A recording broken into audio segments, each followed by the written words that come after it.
Shalom jemaat yang dikasihi Tuhan, juga saudara yang menyaksikan dan bersama-sama beribadah di rumah masing-masing secara online.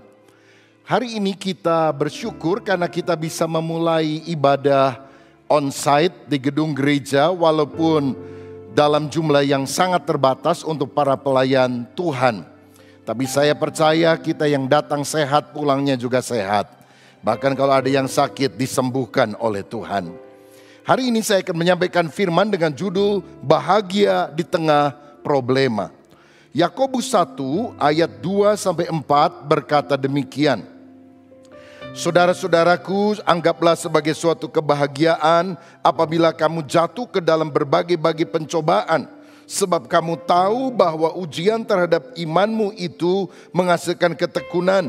Dan biarkanlah ketekunan itu memperoleh buah yang matang supaya kamu menjadi sempurna dan utuh dan tak kekurangan suatu apapun. Saya percaya kita semuanya merindukan kebahagiaan dalam hidup ini. Apa gunanya kita memiliki umur yang panjang tapi hidup dalam kepahitan, hidup dalam kepedihan, hidup di dalam permusuhan satu dengan yang lain. Tetapi pertanyaannya, apakah yang dimaksudkan dengan kebahagiaan itu? Saya membaca Kamus Besar Bahasa Indonesia untuk menemukan definisinya. Bahagia menurut kamus artinya keadaan atau perasaan senang dan tentram, bebas dari segala yang menyusahkan. Dan karena bahagia erat hubungannya dengan damai sejahtera, saya juga menyelidiki kata damai yang artinya tidak ada perang, tidak ada kerusuhan, aman. Sejahtera juga bermakna aman, sentosa dan makmur, selamat, terlepas dari segala macam gangguan. Intinya kebahagiaan artinya tidak ada problema, semuanya aman dan nyaman. Jika itu definisinya, mana ada di dunia ini kondisi yang aman, nyaman, makmur, tidak ada problema. Berarti kalau lihat definisi ini, kebahagiaan adalah sesuatu yang tampaknya mustahil kita bisa alami. Beberapa orang juga menganggap kebahagiaan artinya banyak uang. Kebahagiaan artinya sukses di dalam karir. Kebahagiaan juga artinya ketenaran. Tapi benarkah demikian? Jika kebahagiaan adalah ketenaran, banyak uang dan karir yang hebat, maka ternyata banyak pengusaha yang sukses dan juga banyak artis yang ternama yang followernya di Instagram bisa sampai jutaan orang, nyatanya tidak bahagia. Beberapa bahkan mati bunuh diri. Saudara, rupanya pandangan dunia tentang kebahagiaan sangat berbeda dengan pandangan Alkitab tentang kebahagiaan.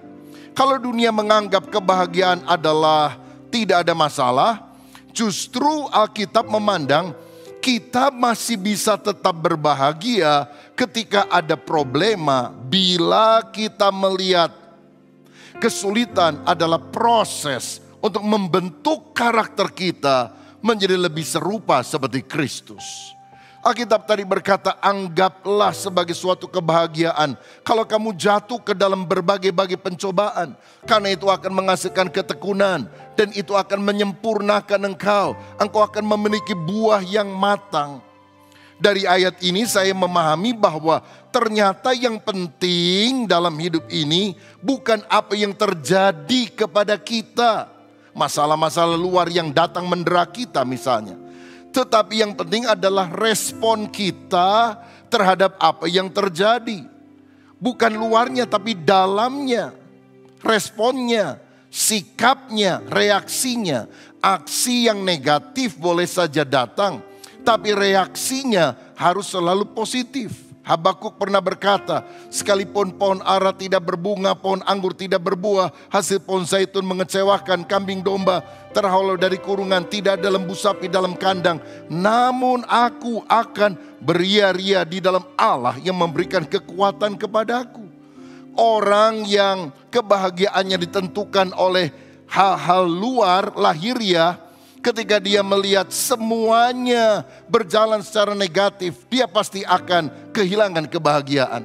Tapi kalau andalan kita adalah Tuhan yang tidak pernah mengecewakan, dalam segala situasi kita tetap bisa berbahagia di dalam Dia. Siapa yang setuju? Mari kita berikan tepuk tangan yang paling meriah untuk Tuhan kita.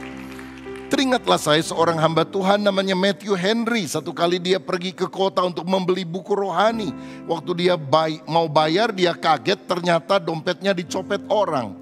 Dia nggak jadi beli, dia pulang ke rumah dan dia berdoa, Tuhan, hari ini saya kecopetan. Tapi saya tetap bersyukur karena yang pertama cuma dompet saya yang dicopet, nyawa saya masih utuh.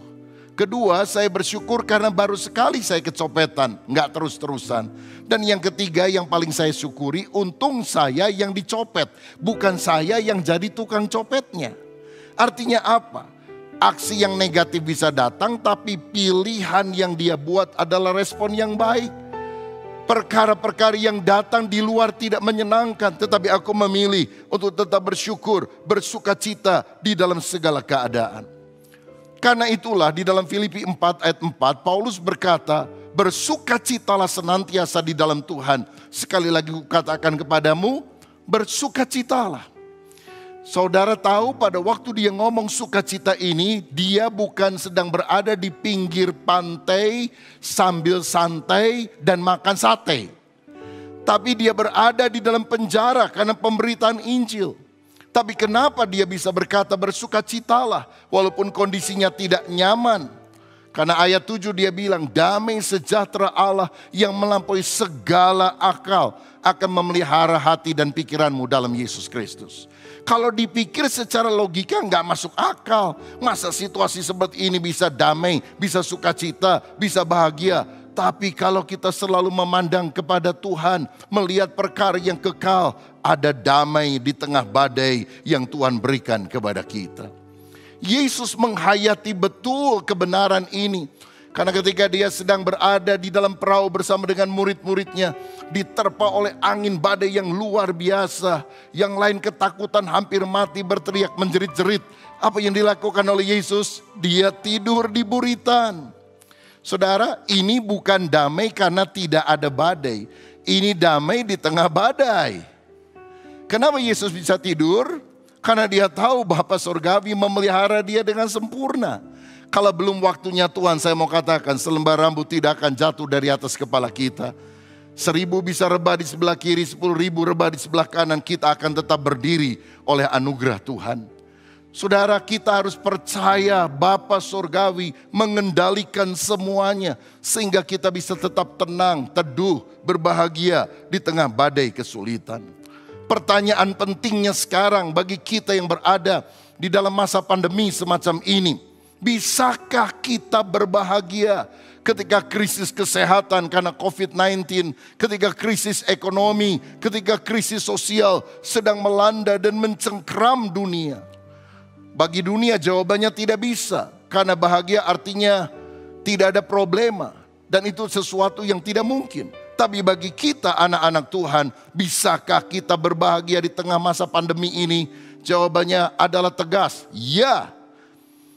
Kalau kita yakin kebahagiaan sejati itu bisa kita alami melalui 4 hal ini. Yang pertama, kebahagiaan sejati dialami bila kita bisa bersyukur. Kondisi luar mungkin tidak terlalu nyaman. Tapi kalau kita tetap bisa bersyukur, kita tidak akan kehilangan kebahagiaan. Amin saudara. 1 Tesalonika 5 ayat 18 berkata, mengucap syukurlah di dalam segala hal. Sebab itulah yang dikehendaki Allah di dalam Kristus Yesus bagi kamu. Mengucap syukur dalam segala hal. Bukan karena segala hal. Bedakan hal ini. Kita tidak mengucap syukur karena dirampok orang. Kita tidak mengucap syukur karena usahanya bangkrut. Kita tidak mengucap syukur karena sakit keras.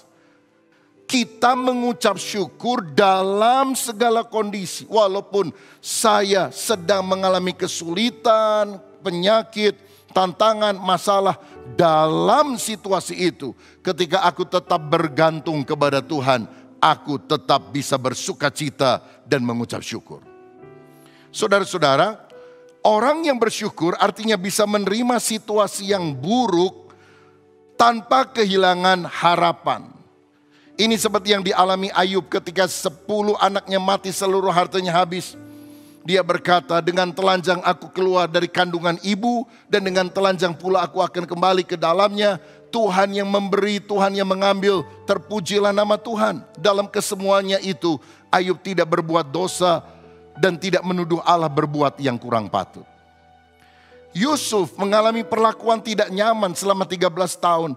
Dijual sebagai budak di Mesir, difitnah oleh istri Potifar, masuk ke dalam penjara. Tetapi dalam Kejadian 50 ayat 20, ketika dia ketemu dengan saudara-saudaranya yang telah merugikan dia, dia berkata, memang kamu telah mereka-rekakan yang jahat terhadap aku, tapi Allah telah mereka-rekakannya untuk kebaikan. Kalau kamu tidak jual aku, saudara-saudaraku, ke Mesir ini, aku tidak bisa menjadi raja muda di sini. Aku tidak bisa menolong kamu. Jadi di balik segala perkara yang tampaknya buruk, ketika kita belajar bersyukur, kita akan melihat Tuhan turut bekerja di dalam segala hal untuk mendatangkan kebaikan bagi setiap orang yang mengasihi Dia.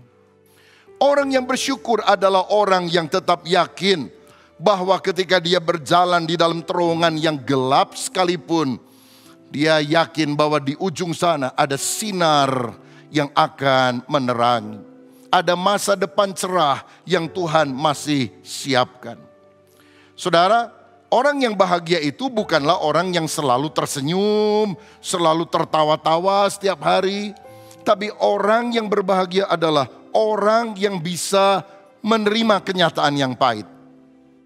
Seperti Ayub, seperti Yusuf tadi, menerima kenyataan pahit. Bahkan dia bisa mengolah kehilangan dan kegagalan menjadi sesuatu yang bermakna di dalam kehidupannya. Saudara, yang berat itu sebetulnya bukan kenyataan, tapi tidak bisa menerima kenyataan. Kalau misalnya ada orang diputusin sama pacarnya, waduh ini kenyataan yang pahit. Dia nangis terus, dia malah mau mati bunuh diri. Bukankah itu lebih menyakitkan? Tapi walaupun dia hancur hati, pedih hati karena diputusin pacarnya atau usahanya gagal, dia bisa nangis, dia bisa sedih untuk sementara waktu, sebentar. Tapi move on. Dia harus bergerak maju karena dia tahu bahwa tidak selamanya kesulitan itu ada. Tuhan tetap memberikan masa depan yang baik bagi setiap orang yang percaya. Thomas Alva Edison dikenal sebagai orang yang mengalami ratusan kali kegagalan. 999 kali gagal di dalam usaha menemukan bola lampu pijar. Hanya sekali yang berhasil. Tapi dia tidak putus asa. Dia bilang, saya sekarang tahu ada 999 cara yang tidak berhasil. Tapi saya sudah menemukan satu cara di mana saya bisa berhasil. Saudara, apapun kondisi kita, belajarlah bersyukur. Orang yang bersyukur hatinya akan puas, batinnya akan damai. Walaupun uang, harta, dan popularitas tidak dia miliki. Tahukah saudara bahwa menurut Persatuan Bangsa-Bangsa, ini sudah beberapa tahun, negara yang dianggap paling bahagia di dunia adalah Finlandia. Finland dengan ibu kotanya Helsinki. Tahun lalu saya pergi ke sana. Karena mereka mengukurnya dari berapa kekayaan mereka, berapa GDP, berapa pendapatan per kapita, bagaimana kesehatan masyarakat, bagaimana level korupsi yang rendah ada di sana. Tapi tahukah saudara, ada sebuah negara di Asia yang sudah bertahun-tahun dianggap sebagai negara yang paling berbahagia di Asia, bahkan ada yang menganggapnya di dunia. Dan cara penghitungannya berbeda dengan yang dilakukan oleh PBB, tidak mengukur berapa kekayaan orang. Pemerintah yang melakukan angket, survei, dan menyatakan apakah mereka bahagia. Dan ternyata 91% dari penduduk negara itu mengatakan mereka bahagia, bahkan sangat bahagia. Yang dihitung bukan GDP per kapita, Gross Domestic Product, tapi GNP Index, yaitu Gross National Happiness. Jadi di sana itu ada pelayanan ministry untuk menyelidiki apakah orang bahagia, happy enggak di negara tersebut. Bhutan adalah negara tersebut. Terletak di pegunungan Himalaya Dan mereka tidak mengukur kebahagiaan dari kekayaan, tidak mengukur kesuksesan itu dari berapa banyaknya uang yang dihasilkan dalam bisnis. Tapi apakah bisnis ini bisa digunakan untuk menolong orang lain atau tidak? Bisa bantu yang kekurangan? Tidak. Mereka adalah negara yang memiliki rasa persaudaraan yang sangat baik, rukun, tidak ada diskriminasi. Mereka memiliki kecintaan kepada alam, tidak suka membabat hutan, merusak lingkungan. Dan mereka adalah negara yang sangat menekankan atau menjunjung tinggi kesederhanaan di dalam hidupnya.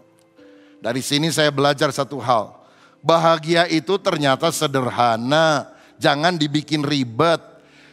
Bahagia itu bukan berarti kalau kita punya baju bagus, mobil mewah, tas mewah, sepatu branded. Tetapi bahagia itu adalah kalau kita masih diberi anugerah oleh Tuhan untuk hidup dan bisa menikmatinya, bisa mengucap syukur.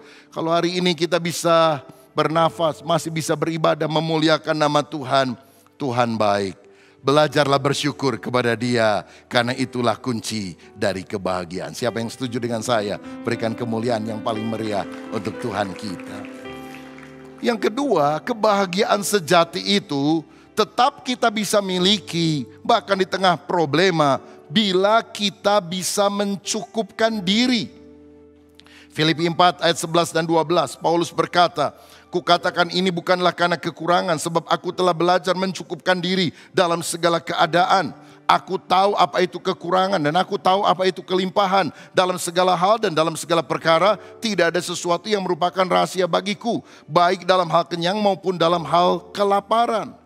Paulus berkata, aku pernah kenyang, hidup dalam kemewahan, aku juga pernah hidup di dalam kekurangan, tetapi aku tetap bahagia karena aku sudah menemukan kuncinya, belajar mencukupkan diri. Hidup berpada dengan apa yang ada, tidak besar pasak daripada tiang. Kalau pendapatan kita 10, pengeluaran kita 20, itu tidak bertobat namanya. Pendapatan kita 5, pengeluaran kita 4, masih ada sisanya 1 untuk menabung, maka itu artinya bertobat. Jadi bahagia itu bukan karena harta yang berlimpah, tapi bisa mencukupkan diri kita. Bisa berkata enough is enough. Tidak serakah. Saudara tahu salah satu sumber ketidakbahagiaan terbesar adalah rasa tidak puas.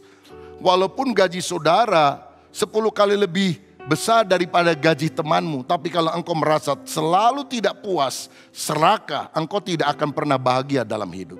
Tapi walaupun kita hidup sederhana, berkecukupan, gaji orang mungkin 100 kali lipat bahkan lebih banyak daripada gaji kita. Tapi kalau kita bisa bersyukur dan mencukupkan diri, saya jamin kebahagiaan ada di dalam kehidupan kita.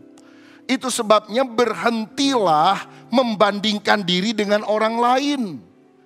Kita ini enjoy life kalau kita gak suka banding-bandingin diri dengan orang lain.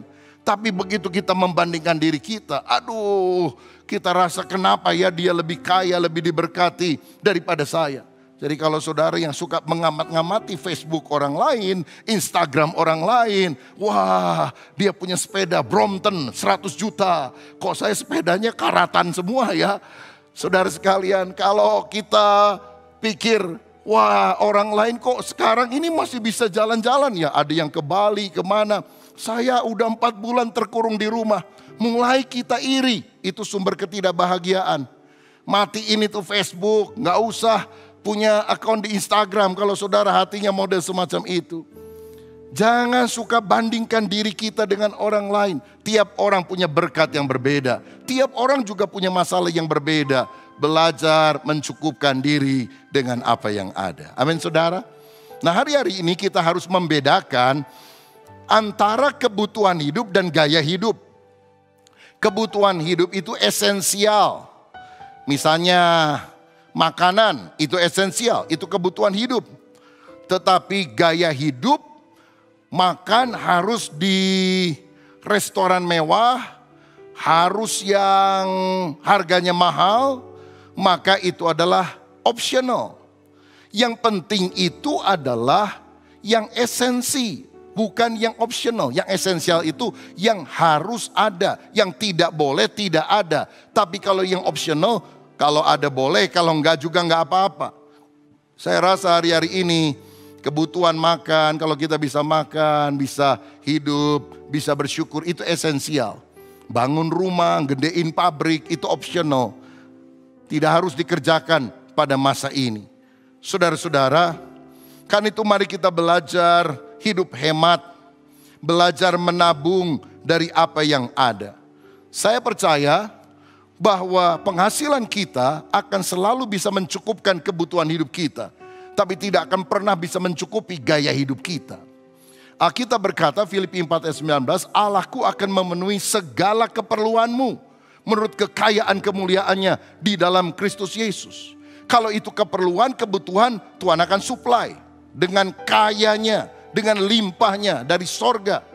Tapi kalau keinginan, apalagi yang gak ada habis-habisnya, Tuhan tidak janji untuk bisa memenuhkan semua keinginan saudara yang berlebih-lebihan. Karena itu adalah gaya hidup. Saudara, mari kita hidup berpada dengan apa yang ada, yang penting kebutuhan hidup dan bukan gaya hidup. Belajar mencukupkan diri, dan dalam kaitan ini ada satu poin yang sangat penting. Bukan hanya belajar mencukupkan diri, hemat dan menabung, tetapi Kisah Rasul 20 ayat 35. Ini perkataan Tuhan Yesus sendiri yang tidak dicatat dalam kitab Injil, tapi dicatat oleh Lukas di dalam Kisah Para Rasul. Adalah terlebih bahagia memberi daripada menerima. Saudara, ini yang Tuhan katakan. Lebih bahagia memberi daripada menerima. Tangan di atas selalu lebih mulia dari tangan di bawah. Pada masa kesulitan ini, coba engkau lihat orang-orang yang lebih menderita daripada kita. Ulurkan tangan, mungkin memberi makan siang, memberi sembako, memberikan bantuan. Saudara akan rasa kebahagiaan itu mengalir karena kita bisa menjadi saksi daripada kasih Kristus. Apakah kita bisa bahagia di tengah problema? Ya, bila kita bisa mengucap syukur dalam segala keadaan. Dan bila kita bisa mencukupkan diri, bahkan bisa memberi. Yang ketiga, kebahagiaan sejati akan dialami oleh orang yang bisa mengampuni. Orang yang menyimpan dendam sulit bahagia. Orang yang belajar mengampuni dan memaafkan, hatinya akan plong, luas, dan dia akan mengalami kebahagiaan. Dalam Mazmur 32 ayat 1 firman berkata, berbahagialah orang yang diampuni pelanggarannya, yang dosanya ditutupi. Dalam Matius 6 Yesus mengajar dalam doa Bapa kami, dan ampunilah kami akan kesalahan kami, seperti kami juga mengampuni orang yang bersalah kepada kami. Sebab jika kamu mengampuni kesalahan orang, kesalahanmu akan diampuni oleh Bapa Surgawi. Tapi jika kamu tidak mengampuni kesalahan orang, kesalahanmu pun tidak akan diampuni oleh Bapa Surgawi. Saudara, dari ayat ini jelas kita melihat bahwa orang yang bahagia adalah orang yang dosanya diampuni oleh Tuhan. Saudara percaya dosamu sudah diampuni oleh Tuhan? Ketika kita beriman bahwa Yesus adalah juru selamat kita, segala dosa, segala kutuk sudah ditanggung oleh Yesus. Dan pengampunan itu mengalir dalam kehidupan kita. Tetapi kebahagiaan sejati, pengampunan sejati harus dibagikan kepada orang lain.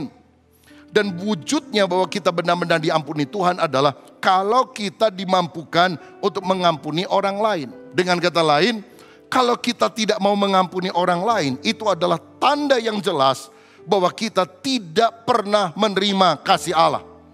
Sebab orang yang menerima kasih Allah, dia bisa menyalurkan dengan cara mengampuni orang lain. Tapi orang yang memegang kesalahan orang lain dan tetap bertekad untuk membalas dendam, adalah orang yang tidak pernah mengalami kasih Allah.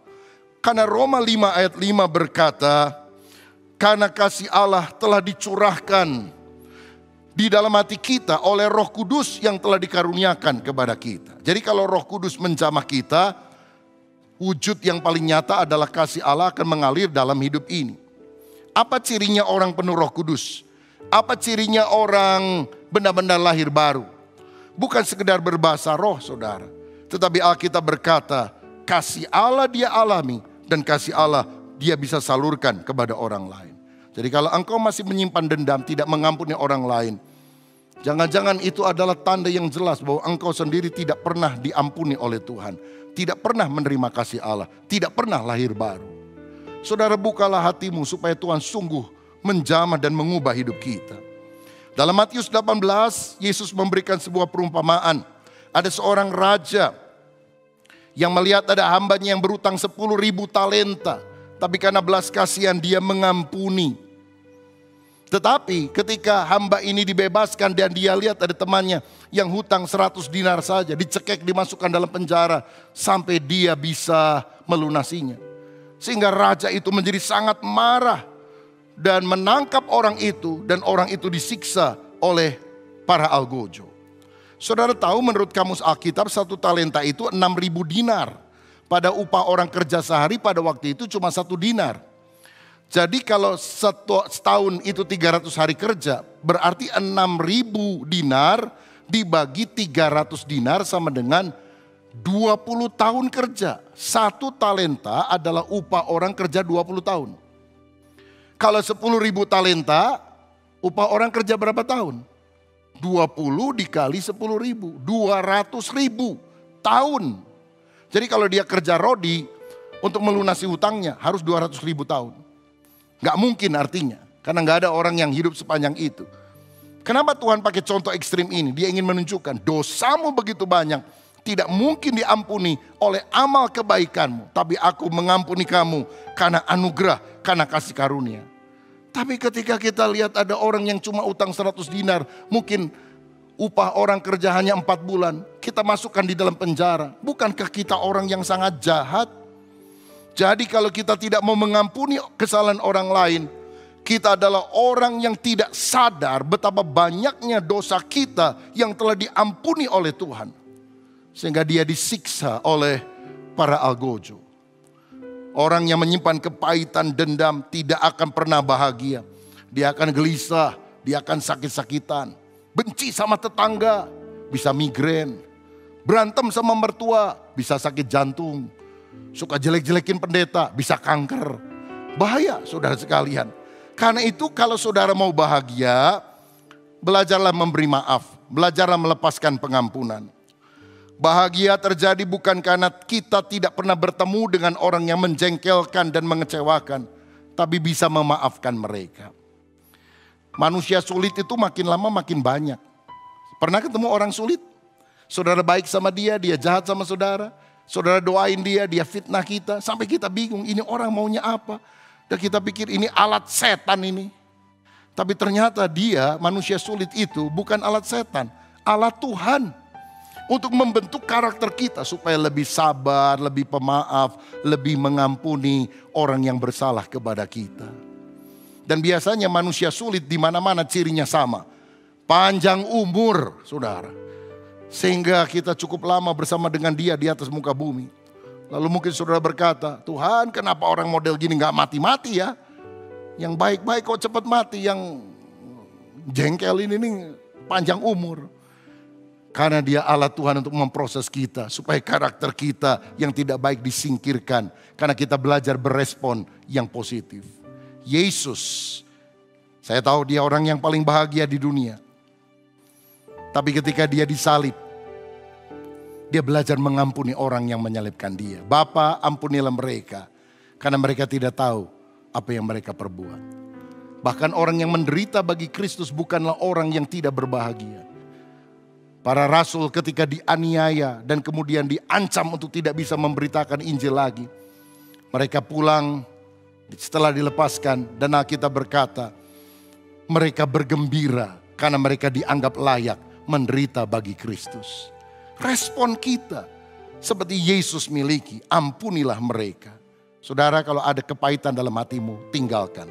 Karena itu akan merugikan kita. Dan yang terakhir, kebahagiaan sejati bisa kita peroleh bila kita bisa mengenal Tuhan. Dalam Yeremia 9 ayat 23, 24, firman berkata, jangan orang bijaksana bermegah, artinya membanggakan kebijaksanaannya. Orang kuat jangan membanggakan kekuatannya. Orang kaya jangan bermegah, jangan membanggakan kekayaannya. Tapi kalau saudara mau bangga karena satu hal ini. Karena engkau mengenal Tuhan. Jadi orang yang bahagia adalah bukan kenal presiden, bukan kenal konglomerat, tapi mengenal Tuhan. Kenapa mengenal Tuhan adalah kunci kebahagiaan? Karena mengenal Tuhan menyebabkan kita mengalami hidup yang kekal. Yohanes 17 ayat 3, inilah hidup yang kekal itu, yaitu bahwa mereka mengenal Engkau, satu-satunya Allah yang benar, dan mengenal Yesus Kristus yang telah Engkau utus. Mengenal Tuhan mendapatkan keselamatan kekal, kerajaan sorga yang baka buat kita sekalian. Apa gunanya seorang memperoleh seluruh dunia, tapi akhirnya dia mati binasa? Saudara boleh jadi konglomerat paling kaya di Indonesia, tapi gak percaya Yesus, mati masuk neraka. Apakah itu kebahagiaan? Tentu bukan. Lukas 10 ayat 20, jangan bersuka cita karena setan-setan tunduk kepadamu, tapi bersukacitalah karena namamu tercatat, terdaftar di dalam sorga. Saudara, percayalah kepada Yesus. Bukalah hatimu untuk menjadikan dia sebagai Tuhan dan Juru Selamat. Khususnya bagi saudara yang mengikuti ibadah online ini. Kalau engkau takut mati, takut akan masa depan, saya mau tawarkan Yesus Kristus adalah solusi untuk masalah kehidupanmu. Karena ketika engkau mengenal Yesus, engkau dijamin memperoleh hidup kekal sampai selama-lamanya. Karena dia telah mengampuni segala dosa dengan menanggungnya di atas kayu salib. Dan tahukah saudara, orang yang sungguh mengenal Yesus dan mengasihi Yesus tidak akan berdiam diri. Dia akan memperkenalkan Yesus kepada orang lain. Paulus adalah orang yang berbahagia walaupun di dalam penjara. Karena ia tetap bisa memberitakan Injil. Dia pernah berkata, justru karena aku di penjara ini, aku bisa memberitakan Injil dan semua orang tahu bahwa aku dipenjara karena Kristus. Bahkan akhirnya kepala penjara Filipi itu diinjili dan bertobat. Kalau Paulus nggak dipenjara karena pemberitaan Injil, bagaimana dia ketemu dengan kepala penjara dan keluarganya memberitakan Injil sampai mereka dibaptis? Saudara-saudara, jadi kita akan mengalami kebahagiaan bukan kalau makan enak, tidur nyaman, kalau mobil mewah. Bukan itu yang paling utama. Tapi kalau kita bisa memberitakan Injil. 1 Korintus 9 ayat 16, Paulus berkata, celakalah aku jika aku tidak memberitakan Injil. Memberitakan Injil adalah sebuah keharusan. Kalau orang yang tidak memberitakan Injil celaka, berarti orang yang memberitakan Injil bersukacita. Kamulah mahkota kemegahanku, mahkota sukacitaku. Itulah yang Paulus katakan kepada jemaat yang pernah dia injili dan akhirnya bertobat. Saudara, betapa sukacita kalau kita bisa memberitakan Injil. Apalagi melihat jiwa-jiwa dituai, artinya bertobat dan percaya kepada Yesus. Itu sukacitanya tidak bisa dibayar dengan uang berapapun harganya. Bukankah di tengah pandemi ini ada banyak orang yang khawatir dan takut mati?